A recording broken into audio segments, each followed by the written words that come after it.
kaya niyo ako dito sa event, ha? Teka, may susot na ba kayo?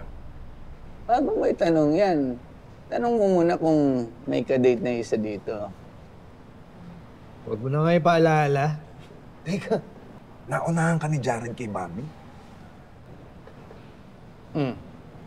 Deadma. Huwag ka mag-alala, Bok. Sisiguraduhin natin pagsisisihan ni Bobby yung desisyon niyang yun. Kaya kung ako ikaw, pagdating dito sa event, magpapayami ako. Yung pangdiinan talaga yung datingan. Magpapasikat ako. Ano?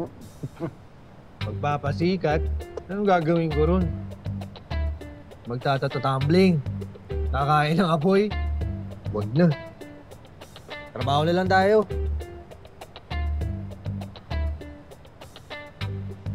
Nagagalit na.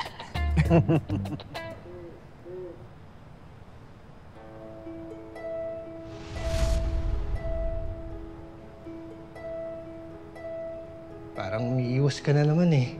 Sir, mas maganda siguro kung ganito muna tayo para hindi komplikado. Komplikado? Anong ibig sabihin? Basta. Mag-focus muna ako kay Lola sa ngayon. Ako, sir.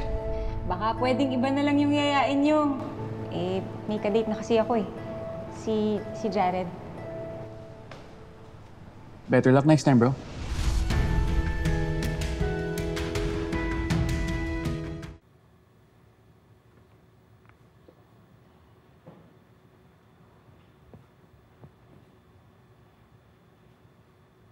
Bautista, Ma'am, sino yan, ha?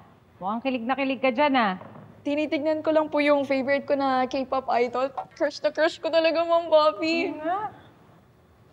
Ikaw ba, Ma'am Bobby, may crush ka ba nung kabataan mo? Ba, syempre naman, no? Kilala mo ba si Nick Carter? Yung sa Backstreet Boys? Sino yun, Ma'am? Nick Carter? Ang gwapo nun, tsaka ang galing sumayaw. Kas ng appeal. Girls, mukhang pinag-uusapan nyo na naman ako, ha? Hindi, Sir Eric. Pinag-uusapan namin ni Ma'am Bobby yung crush niya nung kabataan niya. Si Nick Carter? Yung sa Backstreet Boys. Totoo? Oo. Crush mo si Nick Carter? Oo, sabi ko nga nung bata ako eh, pagka may nanligaw sa akin na ganun tipo, sasagutin ko agad yan. Sige, Ma'am, isearch ko nga. Tingnan mo, Nick Carter. Excuse lang, ha? May nakalimutan ako. Ma'am, parang matanda na po. Eh, syempre ngayon matanda na. Ano pa yan? Sorry. Bok. Alam ko na yung paraan para mapihit pabalik sa'yo si Bobby. Paano?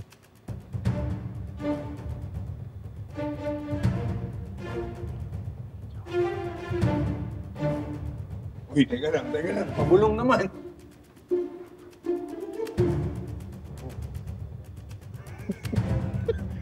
Magandang idea yan, ha? Ano, Bok? Ito na yan. Hindi bagay sa akin yan. Pagmumukha lang akong ewan dun. Bok, ikaw lang nagsasabi niyan.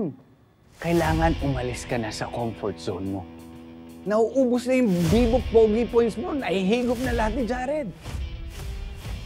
Hindi ka na ba mag-e-effort? Hayaan mo na lang si Bobby dun sa lalaki na yun. Bok, baduy na kung baduy. Pero kailangan mong gumawa ng paraan para makyutan sa'yo si Bobby. Bago pa siya tuluyang mahulog dyan sa Jared na yan.